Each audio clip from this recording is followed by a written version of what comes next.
रियाज पीरजादा साहब जो हैं मियां नवाज शरीफ साहब की पॉलिसी से और उनके मुस्ताफ़ी ना होने की वजह से अब इस्तीफ़ा देने के करीब हैं। हो सकता है कल सुबह वो एक प्रेस कॉन्फ्रेंस में 8 MNAs जिसमें 2 वफाकी वज़रा हैं और 15 MPAs जिसमें 2 सूबाई वज़ीर शामिल हैं, उनके साथ इज्तमाही तौर पर इस्तीफ़ा दे रहे हैं। अस्सलाम वालेकुम, आप देख रहे हैं खरा सच। मेरा नाम मुबशर लुकमान है। कल इसी प्रोग्राम में हमने आपको इतला दी थी कि आज सुबह मुतवक्के है पाकिस्तान मुस्लिम लीग नवाज़ के एक बहुत ही काबिल एतमाद और काबिल एहतराम वफाकी वज़ीर जनाब रियाज हुसैन पीरजादा साहब इस्तीफ़ा दे देंगे। उन्होंने आज सुबह को इस्तीफ़ा दे दिया और उन्होंने इल्ज़ामात लगाए 2 ब्यूरोक्रेट्स के ऊपर कि वो अरबों रुपए की करप्शन कर रहे हैं और उनको वज़ीर आज़म से मिलने का वक्त भी नहीं दिया जा रहा। ये तो है वो सामने की बात, लेकिन ऑब्वियसली पस पर्दा और भी बड़े हकाइक हैं। और सबसे बड़ी बात है कि मैंने कल भी कहा था मियाँ साहब उल्टी गिनती शुरू हो चुकी है और आज बारिश के 3 कतरे पड़े। पहला कतरा रियाज पीरजादा साहब का, दूसरा कतरा लाहौर हाई कोर्ट बार की तरफ से, जब लाहौर हाई कोर्ट ने आज बार ने ये धमकी दे दी कि अगर आज रात को 12 बजे तक मियाँ साहब ने इस्तीफ़ा ना दिया तो 13 मई को लायामल देंगे, तहरीक चलेगी और पाकिस्तान भर में एहतजाज होगा। आमिर रां जनरल सेक्रेटरी लाहौर बार भी हमारे साथ हैं और ये कि सूबे के स्पेशली सदर्न पंजाब के बहुत से लोग हैं, पार्लियामेंटेरियंस हैं, जो दुखी बैठे हैं, नाला बैठे हैं कि उनके साथ, उनके हलकों के साथ नारवा सलूक हो रहा है और उस पर भी बात करेंगे जनाब मखदूम अहमद महमूद साहब। बट सबसे पहले हमारे सरप्राइज गेस्ट आज रियाज हुसैन पीरजादा साहब। पीरजादा साहब अस्सलाम वालेकुम। वालेकुम सलाम लुकमान साहब, आप खैरियत से? मैं अल्हम्दुलिल्लाह। लेना चाहते हैं आज आप?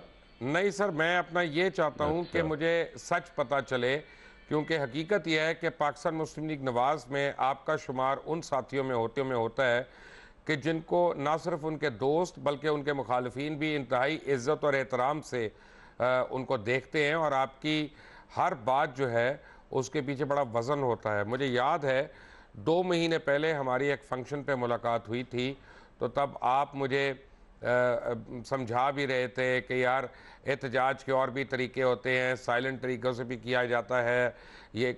लेकिन आज वो क्या वजह हुई पीरजादा साहब कि आप मजबूर हो गए, आप जैसा ठंडे दिल का आदमी मजबूर हो गया, रह नहीं सका और अपनी वफाकी वजारत से सुबकदोश हो गया? देखें लुकमान साहब, हम तो ग्रास रूट लेवल के वर्कर्स हैं, फ़कीर ख़ानदान से ताल्लुक़ रखते हैं। इलाके के लोग हमें कुछ सरदार भी कहते हैं, कुछ पीर मानते हैं। जुब्बा मुबारक मेरे ख़ानदान के पास है, जिसका मुतवल्ली मेरा ख़ानदान है। हम किसी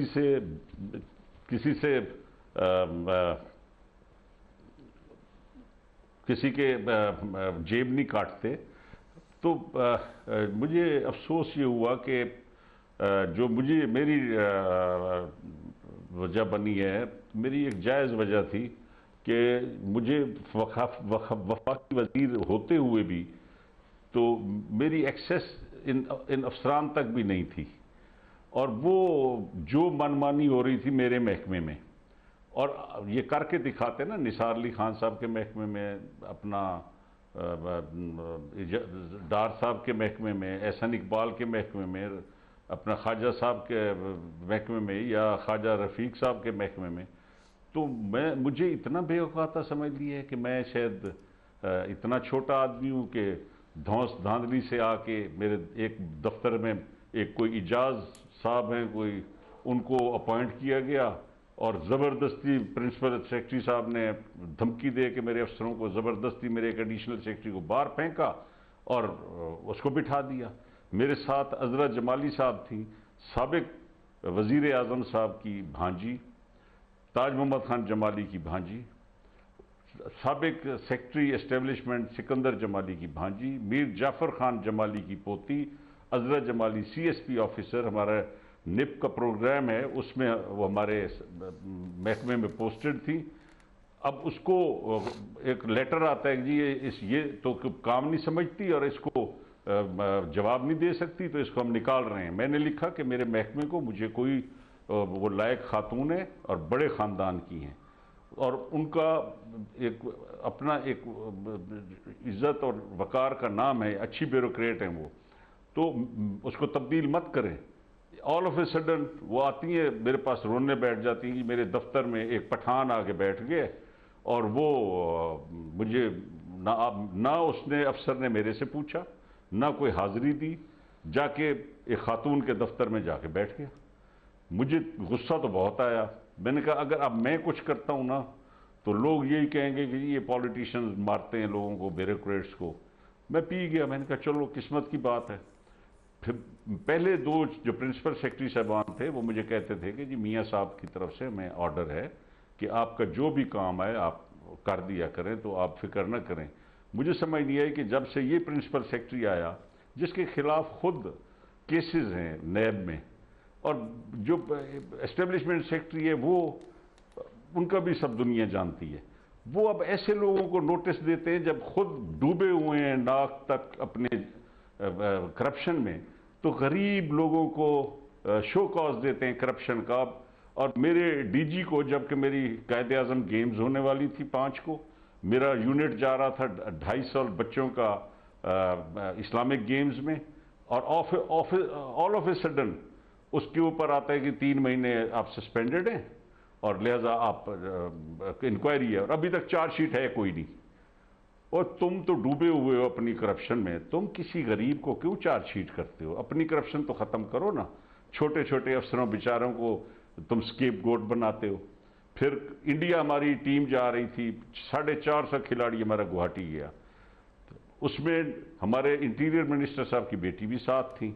मैंने 2 अफसरों की ड्यूटी लगाई, डीजी स्पोर्ट्स की और सीएफओ हमारे बड़े सीनियर अफसर हैं शाह साहब, कि आप जाएं, क्योंकि लड़कियां भी हैं और इंटीरियर मिनिस्टर साहब की बेटी भी है, सिक्योरिटी का मसला है, तो आप इंडिया साथ जाएं। जब वो दिल्ली पहुंचते हैं तो ये राइट मेरा है एज ए मिनिस्टर कि 20 ग्रेड के अफसर को मैं कह सकता हूं कि आप जाएं या ना जाएं, ये नाम काट के जी ये नहीं जा सकते।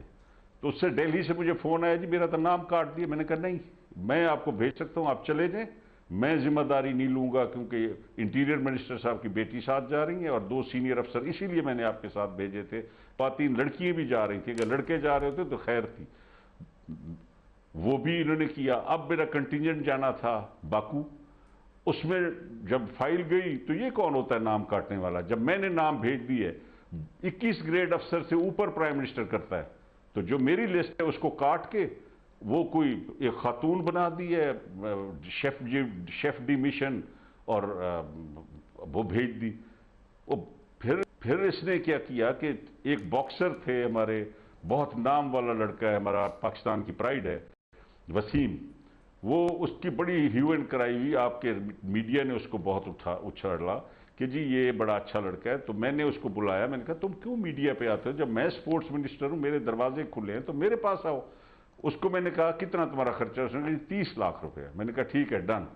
मैं प्राइम मिनिस्टर को मैंने समरी भेज दी, समरी वापस आई तो 24 लाख की। खैर समरी के साथ आ गया कि एक और वजीर साथ बैठेगा और इस पैसे को देखेगा। बाकी वजीरों के साथ इन्होंने पैसों पे बिठाया किसी को। मुझे बड़ा गुस्सा लगा कि यार मैं चोर हूं कोई? अपना मेरा अकाउंट है, आप लिख लें, पूरी पाकिस्तान सुन रही है, 384-6 नेशनल असेंबली में इस वक्त उसमें 6,000 रुपए पड़े हुए हैं। मैं 1.5 करोड़ का मकरूज हूं।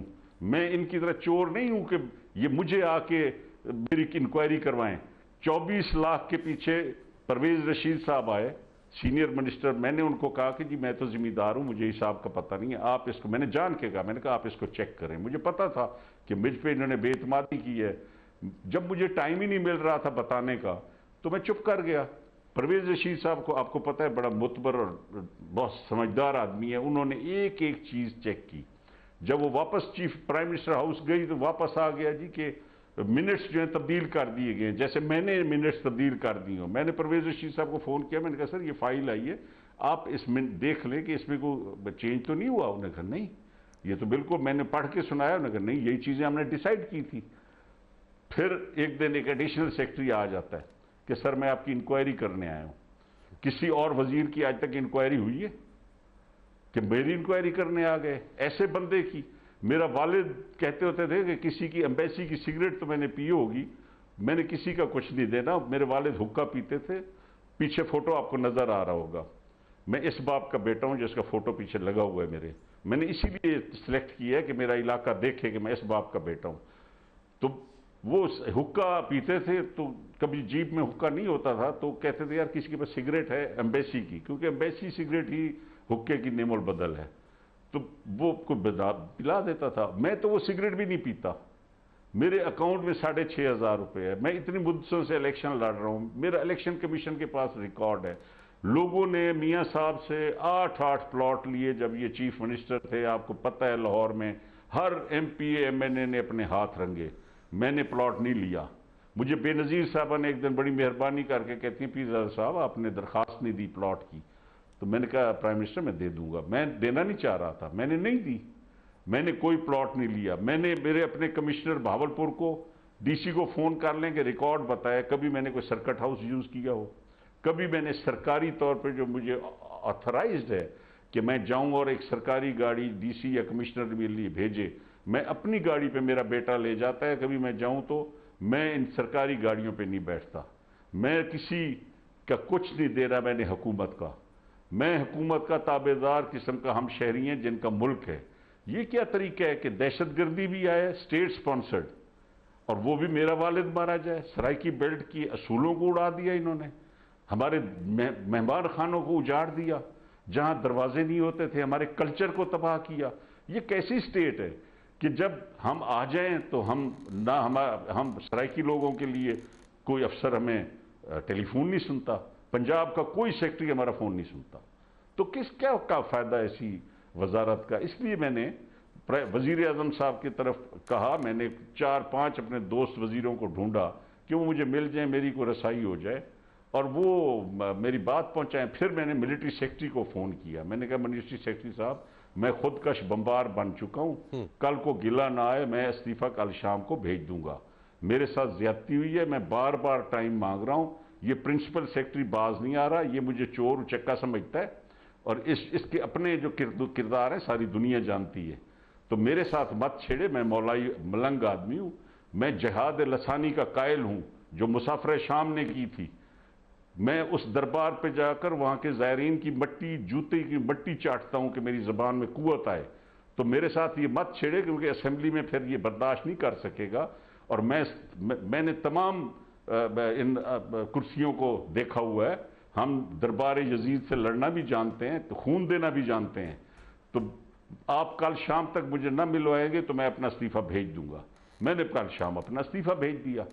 तो फिर अब क्या है जी कि अब मैंने मियां साहब के खिलाफ तो कोई बात नहीं की, अभी तक तो मेरा लीडर है, मैं तो उसके साथ हूं। मैं तो सिर्फ अब इसलिए आपके पास मैंने एक्सेप्ट किया था कि लोग कोई कहेगा जी कि रियाज पीरजादा ने क्या वक्त सिलेक्ट किया है कि वजीर आजम पे बुरा वक्त आया है और ये मौसमी मेंढक भाग रहे हैं, अब इनके चमचे कह सकते हैं। मैंने कहा, आज साद रफीक साहब का फोन है, मैंने कहा आप ऐसा करें कि पहले अपने प्रिंसिपल सेक्रेटरी को चेक करें कि उसका क्या एजेंडा है। उसको नहीं पता कि I will never take nonsense, I am a short tempered man. मैं अपने इलाके में मुझे लोग कुछ सरदार भी समझते हैं, कोई पीर समझते हैं, तो मैं किसी का रियाया नहीं हूं। तो इसने मेरे साथ अब छेड़ा है और ऐसे हालात में कि ये क्या समझता है कि मैं चुप रह जाऊंगा। और ऐसे हालात में इसने क्यों ऐसा किया है कि मेरा पुराना ताल्लुक है मियां साहबान से, मेरी इमोशनल दोस्ती है उनसे, मेरा ताल्लुक भी खराब करवा रहा है। और अब अगर मैं बोला हूं तो कल को आ सकता है मियां साहब के दिल में भी कि ये तो जी बड़ा इन्होंने हमारी हुकूमत को ये कर दिया, लेकिन पहले अपने प्रिंसिपल सेक्रेटरी को तो समझाए ना कि एक वजीर बना के और वजीर के साथ बदमाशी करता है।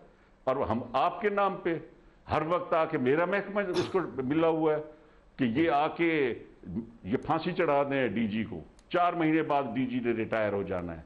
वो एक गरीब मजलूम आदमी है जो मेहनत से काम करता है। सारी दुनिया को पता है कि हमने स्पोर्ट्स में जितनी कुर्बानी अफवाज पाकिस्तान ने दी है और ये ज़रब अज़ब के बाद जो स्पोर्ट्स की अपॉर्चुनिटीज़ आई हैं, इसमें जितना खून 1965 में और 70 में हमारी अफवाज ने दिया, इतना ही स्पोर्ट्स की बहाली के लिए इन्होंने दिया है। और इतना ही खून तो नहीं, लेकिन पसीना मेरे स्पोर्ट्स बोर्ड के लोगों ने दिया, जिन्होंने इस कॉम्प्लेक्स को साफ किया, गंदगी उड़ाई। हमने पिछले साल कायदे आज़म गेम्स कराई, पहला सिविल इदारा था जिसने, वरना ये आर्मी कराया करती थी, मैंने ये करवाया और इसी डीजी ने करवाया।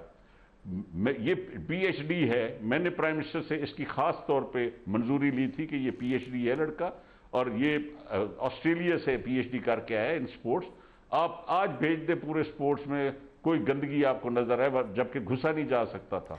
पीरजादा साहब, इन्होंने उसको टारगेट कर लिया। पीरजादा साहब, 1 मिनट आपको होल्ड कराऊंगा, क्योंकि फॉर्मर गवर्नर आपके मखदूम अहमद महमूद साहब भी हमारे साथ हैं। मखदूम साहब, अस्सलाम वालेकुम। जी मुबशर साहब, वालेकुम अस्सलाम। मखदूम साहब, रियाज हुसैन पीरजादा साहब हमारे साथ हैं इस वक्त, और गिला कर रहे हैं कि सराइकी बेल्ट के साथ और सराइकी बेल्ट के जो वज़रा हैं और एमएनएज़ वगैरह हैं, उनके साथ मियाँ साहब का बहुत ही यानी बुरा सलूक है। आपका ताल्लुक भी सराइकी बेल्ट से, और आपके वालिद तो वहाँ बहुत देर उन्होंने हुकूमत भी की। आप इस बात की तस्दीक करेंगे, तायीद करेंगे कि इख्तलाफ करेंगे? रियाज पीरजादा साहब से एक तो मुझे बहुत ज़्यादा हमदर्दी है, इनके हमारे साथ ख़ानदानी ताल्लुकात हैं। ये डेप्रीविएशन का प्रेशर है मुबशर साहब, जो साउथ में 4 साल की डेप्रीविएशन है, ये है पॉलिटिशियन रियाज पीरजादा साहब। He is a true politician. इन्होंने इस प्रेशर को जांच के इस्तीफा दिया है, और आई एम श्योर इनके इस्तीफे से इनकी अपनी रेटिंग बहुत ऊपर गई होगी। तो ये डेप्रीविएशन का प्रेशर है साउथ के साथ। इन्होंने सुतैनी माँ का सलूक किया है 4 साल। साउथ के लोगों ने देखा इनकी मेट्रो बस बनते, साउथ के लोगों ने देखा इनकी ऑली ट्रेन बनते, साउथ के लोगों ने इनके एंडेवर्स देखे लाहौर को डेवलप करने के लिए, सेंट्रल पंजाब को डेवलप करने के लिए। उनके तो दिल दुखे में, और इन्होंने साउथ की रिप्रेजेंटेशन को कोई अहमियत नहीं दी।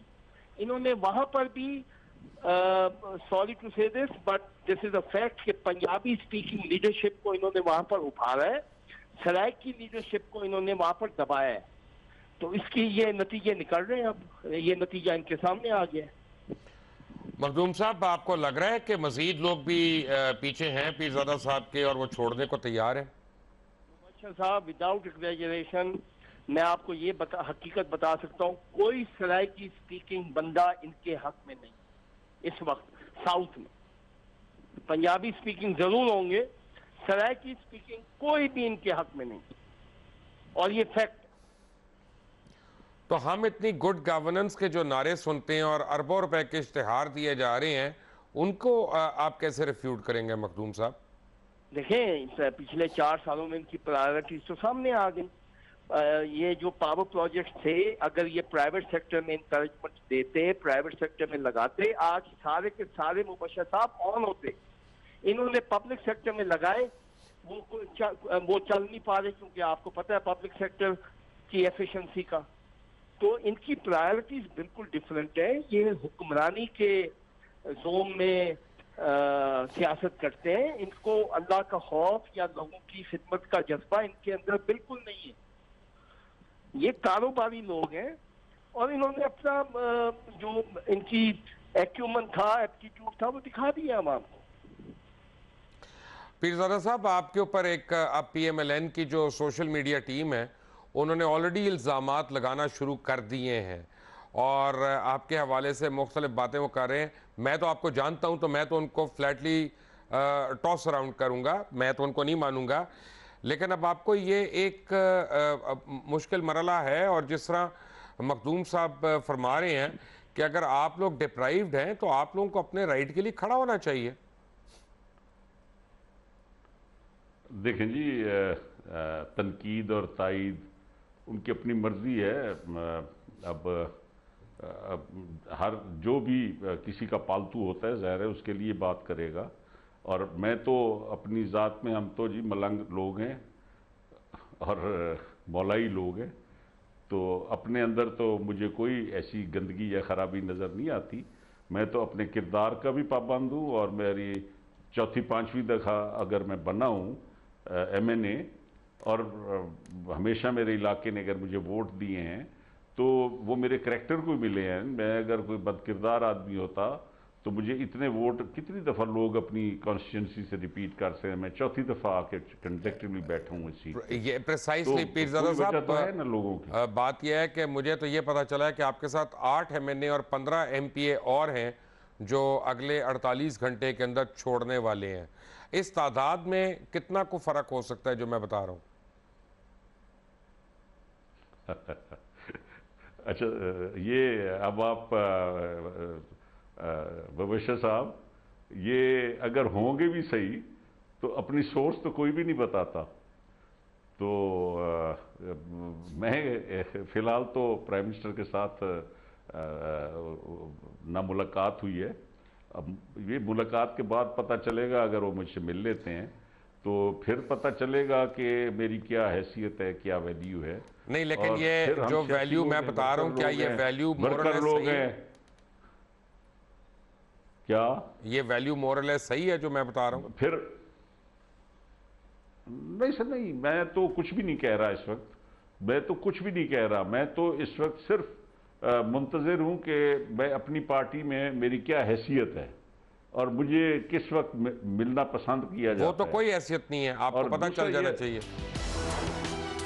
नहीं है, आपको पता चल जाना चाहिए। जी जी, वो तो ज़ाहिर है कि मैं इतनी मुद्दत से और पिछले 6-7 महीनों से जो रवैया प्रिंसिपल सेक्रेटरी का रहा, तो अगर मेरी कोई इज्जत होती तो इस प्रिंसिपल सेक्रेटरी की जरूरत नहीं थी। और अगर मैं अपनी पे आ जाता तो मैंने भी इसकी कुछ नहीं बांटनी थी। मैं तो एहतराम में कि मेरा एक इमोशनल मियाँ साहब से दोस्ती थी हमेशा से, और उस इमोशनल दोस्ती की वजह से मैं सर झुका के इतना वक्त मैंने बर्दाश्त किया है। इससे ज़्यादा कुर्बानी मैं नहीं दे सकता। और ये वक्त अब बताएगा कि अब मेरे साथ अगर जो सलूक किया जाएगा तो अकॉर्डिंगली। मैंने तो बड़े धक्के खाए हैं। मैंने तो ज़बान पे फारूक लगारी साहब का साथ दिया, एक अकेले बंदे ने, और पूरी मुझे उस वक्त कहा गया कि आपको हम स्पीकर बनाएंगे, आप काफ लीग की टिकट लें, हम प्राइम मिनिस्टर बनाएंगे। मुझे ISI के उस वक्त जनरल अकरम ने कहा कि पीरा साहब, can you name any general जो आपका गोल्फ पार्टनर रहो। मैंने कहा, फिर उसने गिनने शुरू कर दिए। मैंने कहा मेरे गोल्फ पार्टनर हैं। और मुशर्रफ, मैंने कहा मेरे साथ गोल्फ भी खेलता था, स्क्वॉश भी खेलता था। तो कहते हैं फिर आप क्यों ये कर रहे हैं? मैंने कहा मैंने सिर्फ अपना ज़बान दी है, एक करैक्टर है मेरा, और मैं नहीं छोड़ूंगा फारूक। मैं तो हारूंगा, मेरे पास टिकट ना नून की होगी ना पीपल्स पार्टी की। प्रॉब्लम ये है, कौन सा वोट है? प्रॉब्लम ये है कि अहमद महमूद साहब जिन ब्यूरोक्रेट्स की निशानदेही कर रहे हैं वो तो साल से अरबों रुपए की करप्शन कर रहे हैं। तो मियाँ साहब ने ऑब्वियसली उनको अपने करीब और अपने इर्द गिर्द इसलिए रखा है कि वो उनकी करप्शन से बेनिफिट कर रहे हैं। आपको क्या लगता है, आप बड़े जीरक सियासतदान हैं, कि क्या मियाँ नवाज शरीफ के जाने का वक्त करीब आ गया? पता नहीं जी, ये पाकिस्तान की पॉलिटिक्स मैं सॉरी, तो ये कुछ भी प्रिडिक्ट नहीं। और लेकिन जहां तक अहमद महमूद साहब का ताल्लुक है, ये अहमद महमूद साहब को भी पता है कि इनके वालिद के सबसे ज्यादा अगर हमारे इलाके में कोई दोस्ती थी तो मेरे वालिद की थी। नहीं, वो ठीक है। ये सवाल मैंने एक्चुअली मखदूम साहब को पूछा था। रियाज साहब, ये जरा मखदूम साहब को इसका जवाब देने दें। जी सर। देखें मुबशर साहब, गुजारिश ये है कि मैंने बड़े अरसे सियासत की है इस मुल्क में, और मैंने पहली दफा महसूस किया है कि अवाम का ताल्लुक जो है इलेक्शन के साथ वो कम तर होता जा रहा है। अवाम का ताल्लुक इलेक्शन रिजल्ट के साथ कम तर होता जा रहा है, और ये ताल्लुक तोड़ा गया है, एक माफिया ने तोड़ा है। अब देखें, नवाज शरीफ साहब की पॉपुलैरिटी मुझे पता है कि कितनी है, लेकिन सिस्टम वो अपने हाथ में रखते हैं। ब्यूरोक्रेसी उनके हाथ में, जुडिशरी उनके हाथ में, पुलिस यूनिफॉर्म उनके हाथ में, उनकी आर्मी में बहुत ज्यादा ताल्लुकात हैं। तो जिस लेवल पे वो जा चुके हैं, अब अवाम का मुबशर साहब ताल्लुक नहीं है इलेक्शन के साथ। अब तो ये एक खेल हो गया पैसे का, ये खेल हो गया एक तमाशे का, और ये खेल हो गया एक इंप्रेशन का। अगर नवाज शरीफ साहब का इंप्रेशन बरकरार रहता है, वो नहीं हारेंगे इलेक्शन। हाँ, उनका इंप्रेशन ये सिस्टम उनके खिलाफ हो जाए जो इस वक्त उनको सर्व कर रहा है, वो एक सीट भी नहीं जीतेंगे। मैंने तो नून लीग को काफ लीग में बदलते देखा है रातों रात मुबशर साहब। मैंने तो नून लीग को खत्म होते देखा है घंटों में। तो अगर ये पॉपुलैरिटी की बेस पे होती है जमात, इनकी पॉपुलैरिटी बेस सिफर है, सिफर। सिस्टम इनके काबू में मुबशर साहब। थैंक यू मखदूम महमूद महमूद साहब for joining us at a short notice. आप बड़ी पेशेंटली बैठे हैं। रियाज पीरजादा के इस्तीफे का भी आपने सुना। पीरजादा साहब, आमिर सईद रां secretary Lahore high court bar हमारे साथ मौजूद हैं और इन्होंने धमकी दी है वज़ीर आज़म नवाज शरीफ को कि मुस्ताफ़ी हो जाएं, वरना हाई कोर्ट बार जो है वो मुल्क गिर एहतजाज शुरू कर देगी। और ये आपके इस्तीफे के मुतालिक भी कुछ कहना चाह रहे हैं। जी बिस्मिल्लाहिर्रहमानिर्रहीम।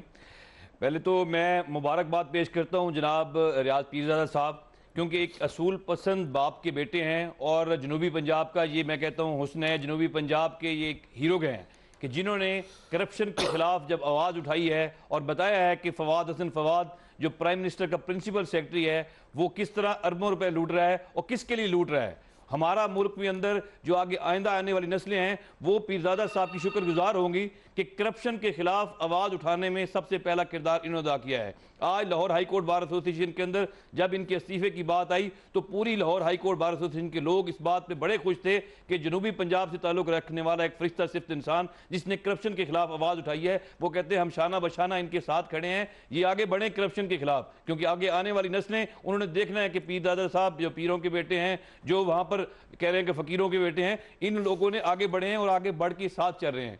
जो हाई कोर्ट बार इनके इस इकदाम की परजोर तौर पर यह कहती है कि इन्होंने बड़ा अच्छा काम किया और इनकी हौसला अफजाई करते हैं कि करप्शन के लिए आगे बढ़े हैं।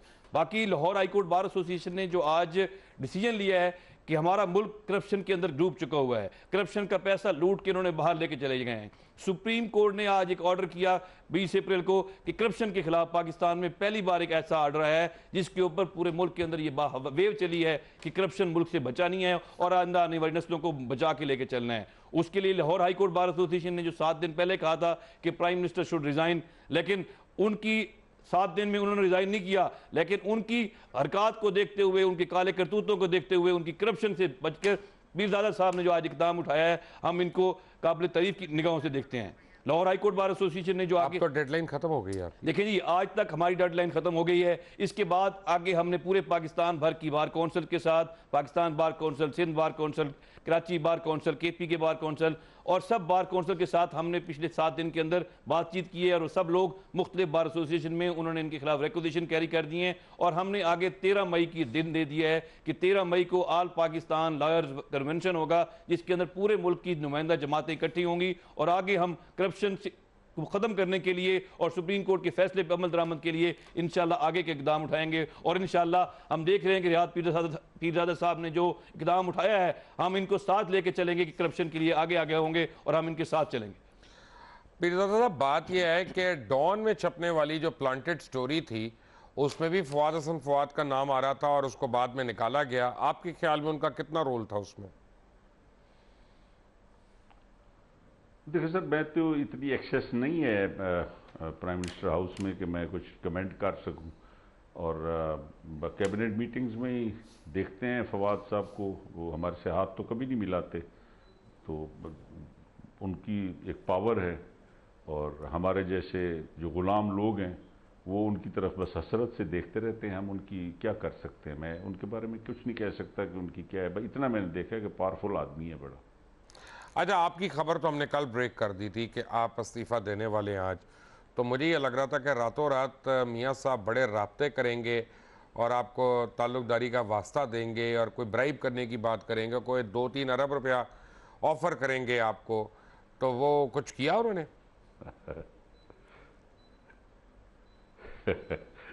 2-3 अरब तो मेरे ख्वाबों में भी मैंने कभी नहीं सोचा। लुकमान साहब अल्लाह माफ़ करे, हम तो ज़िम्मेदार लोग हैं। पैसा मैंने पहली ज़िंदगी में 20 लाख इकट्ठा देखा था, एक दफ़ा मैं गाड़ी खरीदने गया था। बाकी तो हमारा मुंशी करते हैं जी, इधर तेल का दे दो, खाद का दे दो, हमें तो करोड़ों का पता ही नहीं है, ना ही हमारे अकाउंट्स पड़े हुए हैं। मेरे दादा का भी शायद करोड़ नहीं थे, मेरे वालिद का कोई बैंक अकाउंट था ही नहीं, उसकी जेब ही उनका अकाउंट था और वो सखी आदमी था, जेब उनकी फट जाती थी। जो हाथ डाल डाल के लोगों को देते रहते थे, गरीबों को। और मेरा बैंक अकाउंट जो है वो पिछले 40 साल से वही है। हमारा तो करोड़ों अरबों का अगर लालच होता तो कब के हम पूरा किए बैठे होते तब। लेकिन मेरा नहीं ख्याल कि मुझे वो अरबों रुपए ऑफर करेंगे। अप्रोच किया वो आपको? अगर मेहरबान जी, हमारे दोस्तों ने, साद रफीक साहब मेरे बड़े मेहरबान दोस्त हैं, मैं उनको भी टेलीफोन करता रहा। साद से मेरी उस दिन बात नहीं हो सकी क्योंकि मैं चाह रहा था कि मैं अपने दिल की जो एक है उबाल उसको निकाल लूँ किसी दोस्त के साथ। तो ख्वाजा आसिफ साहब मेरा क्लास फेलो हैं, उसके साथ मेरी काफ़ी दोस्ती है। वो रशिया गए हुए थे। निसार अली खान साहब हमारे सीनियर आदमी हैं, उनके पीएस को 2-3 दफ़ा फ़ोन किया तो वहाँ से भी कोई रिस्पांस नहीं था। फिर मैंने फाइनली एमएस साहब को कहा और खुल के कहा। वैसे आप कैसे, मुझे माजरत के साथ, दूंगा। वजीर कैसे थे कि ना आपके को वजीर फ़ोन उठाता था, ना आपका वजीर आज़म फ़ोन उठाता था, तो सेक्रेटरी आपकी बात नहीं सुनते थे, तो इतने अरसा वजीर क्यों रहे आप? सर पहले तो हम मोहब्बत के बंधन में बंधे हुए थे, लेकिन पहले इतना था कि जितने प्रिंसिपल सेक्रेटरीज थे वो ये कहते थे जी मियाँ साहब का हुक्म है, आपका हर काम करना है, हम इसी पे खुश हो जाते थे। तो अब ये साहब आए हैं तो जब भी टाइम मांगा मियाँ साहब ने कहा कि फवाद टाइम बनाओ, एमएस साहब टाइम बनाएं, वक्ती तौर पे कह देते थे, फिर टाइम नहीं बनता था। फिर फाइनली क्या करे आदमी, अब जितना भी हम अपने आप को कंट्रोल करें तो ठीक है, देर हो गई होगी, लेकिन ये मसलियतें और सिर्फ एक ताल्लुक़ का बंधन था जो मुझे मजबूर किए हुआ था। और मैं तो इलेक्शन लड़ना भी नहीं चाहता था। मैं तो इस मुल्क के सिस्टम से भी तंग आया हूँ कि जहाँ स्टेट स्पॉन्सर्ड दहशत गर्दी करके आप लोगों को घरों में मारें और गैर मुल्कियों से पैसे लें, गैर मुल्की मज़हब अपनाएं और फिर अपनी आवाम के खून पे पलें, तो ये कोई स्टेट का काम तो नहीं है। इसको आप कभी भी वेलफेयर स्टेट नहीं कह सकते। और एक दिल बर्दाश्ता आदमी, कभी मैं सोचता हूँ कि मैं बीमार हो गया हूँ, मैं कैसे निकलूँगा। दूसरा, अगर निकलना चाहूँ तो मेरे इतने वसाइल नहीं है कि मैं लोगों को इतना अप्रोच कर सकूँ। इसलिए यही मसलियत समझिए कि बस ये 1 साल रहता है, चुप करके इस टर्म को भुगताएंगे, बाकी लोगों के हवाले कर देंगे अपने जो भी हमारे ये जो है के लोग स्टेट हैं, वो स्पॉन्सर्ड, अपने- ये आपका एमएल कांसर करें कि किसी और का जिक्र करें? एमएल कांसर करें कि किसी और का जिक्र करें? मेरे वालिद का जो मर्डर हुआ था, आपके वालिद का जो हुआ था, वो किन्होंने करवाया? और जिन लोगों के हुए हैं, इमाम बारगाह, आप नहीं जानते। मैंने जो बयान दिया था तो आप नहीं जानते वो कौन मुल्क है जो दहशतगर्द है, जो यहाँ लोगों के घर वो उजाड़ता तो है। मैं तो अपना ओपनली उनके ऊपर बोलता हूँ, मुझे नोटिस भी आते रहते हैं पैमरा के। एक सोच जो है उसको लागू करने के लिए खून रवा किया हुआ है उन्होंने। दुनिया में दहशतगर्द तंजीमें बनाई हुई हैं। हम कैसे पाकिस्तानी हैं कि तो अब अगर मियां नवाज शरीफ साहब के अपने ऊपर जीआईटी बन रही है करप्शन की, और वो करप्ट लोगों को बचा कर रख रहे हैं अपने इर्द गिर्द, जिनकी निशानदेही उनके सीनियर और शरीफ तरीन वज़रा भी कर रहे हैं, और वो स्टेट स्पॉन्सर्ड टेररिज्म में बराह रास्त मुलव्विस हैं, तो क्या ऐसी सूरत में उनका इस्तीफ़ा मांगना गलत बात तो नहीं है ना?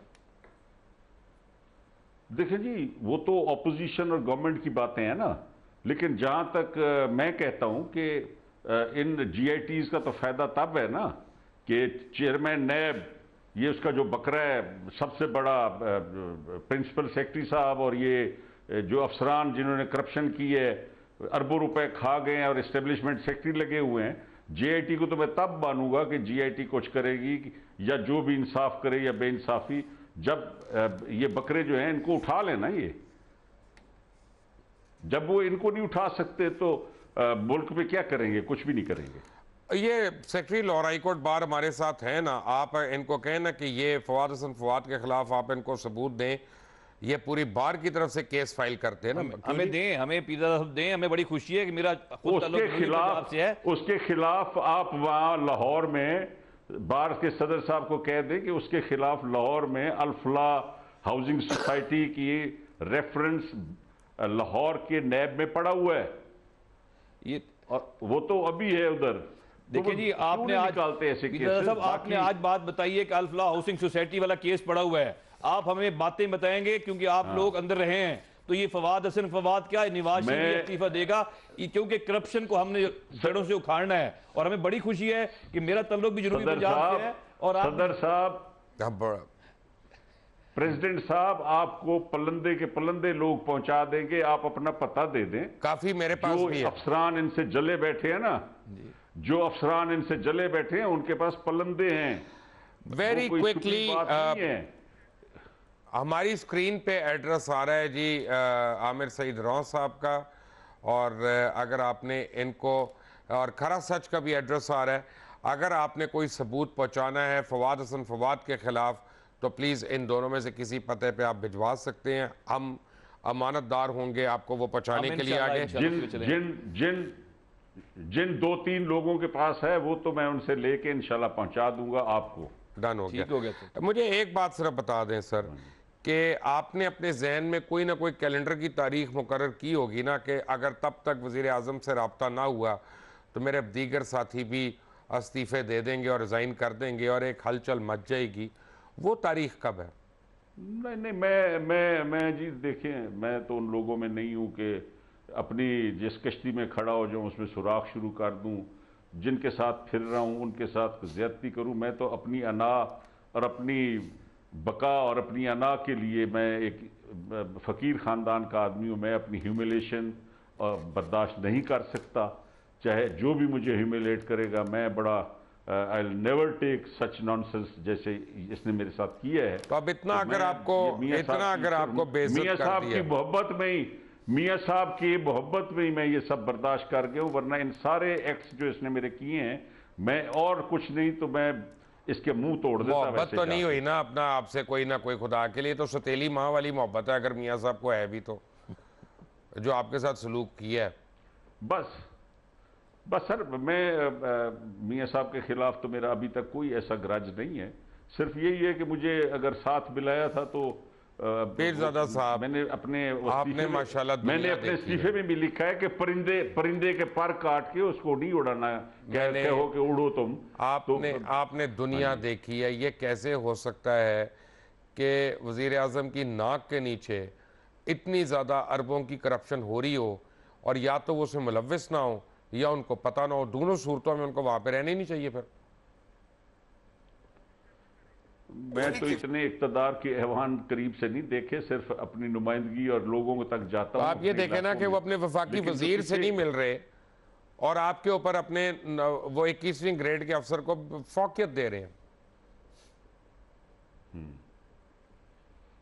बस जी ताल्लुक की बात है, मैं शायद काला इंसान हूँगा, उनको मेरे से लगाव नहीं है, तो ये इस मखलूक को, क्योंकि ये ऊपर से आई हुई है और ये इनको राइट है कि हमारे जैसे गरीब इलाकों के लोगों पर हाकिमियत करें, तो हम पहले से ही कॉलोनी है एक, तो फिर कॉलोनी में रहने वाले लोगों के जहन तो गुलामाना ही होते हैं ना।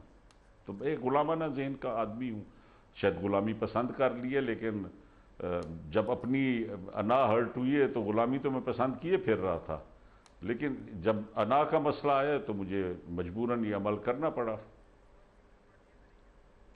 अगर आपसे उनका राब्ता ना हुआ तो आपके लिए पीपल्स पार्टी और तहरीक इंसाफ में से कौन सा ऑप्शन बेहतर है? किसका? देखिए वो वैसे मुझे पीपल्स पार्टी क्यों लग रहा है के साथ हमने, अच्छा मेरे 6-7 प्राइम मिनिस्टर्स के साथ हमने काम किया। मैं पुराना पार्लियामेंटेरियन हूँ, 70 साल मेरी उम्र है। जरदारी साहब हों या इमरान खान मेरे साथ MNA रहे हैं। जरदारी साहब मोहतरमा के हस्बैंड रहे, इतनी दफ़ा बेनज़ीर साहबा का मैं MNA था। मेरी तो इन सब पार्टियों से बड़ी नियाजमंदी है। मेरी मौलाना फजलुर रहमान से बड़ी दोस्ती है, शिरपौ खान से मेरी दोस्ती है। मेरे तो पॉलिटिकली तो मैंने कभी ये सोचा नहीं ना कि मुझे कभी ऐसा काम करना चाहिए। अलबत्ता कल परसों मुझे जुनून चढ़ा था कि मैं अब टाइम ना मांगूं और फिर अपने इलाके में जाता हूं और देखता हूं कि लोग मेरे साथ कैसे चलते हैं या नहीं चलते। अगर मेरे साथ चले तो फिर देखेंगे कि क्या है और अपना देखेंगे अपने लीडर्स का सलूक। अगर हमारे साथ उन्होंने मेहरबानी की तो हम तो ताबेदार आदमी हैं, रियाज गुलाम हुसैन लोग पीरजादा हैं, साहब। काले लोग हैं। और पीरजादा साहब, आपका बहुत बहुत शुक्रिया खरा सच से बात करने के लिए और खुलकर बात करने के लिए। अल्लाह ताला आपको अपने ईमान में रखे, हिफाजत में रखे। आमिर साहब, आपका बहुत बहुत शुक्रिया यहाँ के लाहौर हाई कोर्ट बार की पोजीशन को क्लैरिफाई करने के लिए। मकतूब अहमद महमूद, थैंक यू। बस आमिर साहब को मेरा सलाम, आमिर साहब को मेरा सलाम दे दे मुबशर साहब। बिल्कुल दे और दिया। जाहिर है कि हमारे इलाके और एम मखदूम साहब अगर हों तो उनकी खिदमत में भी। Right sir, thank you very much. आप सबको मैं कहूँ कि फवाद हसन फवाद पे जो करप्शन के इल्ज़ामात की फहरिस्त है वो कुछ छोटी नहीं है, उसके लिए पूरा एक प्रोग्राम चाहिए। आने वाले दिनों में मैं कर दूंगा इंशाल्लाह। और फवाद हसन फवाद साहब, आपके पहले भी बड़े कट्टे छट्टे खोले हैं, तैयार रहें। स्टे ट्यून टू खरा सच, मैं आपके तमाम कट्टे छट्टे खोलने आ रहा हूँ। अल्लाह हाफ़िज़।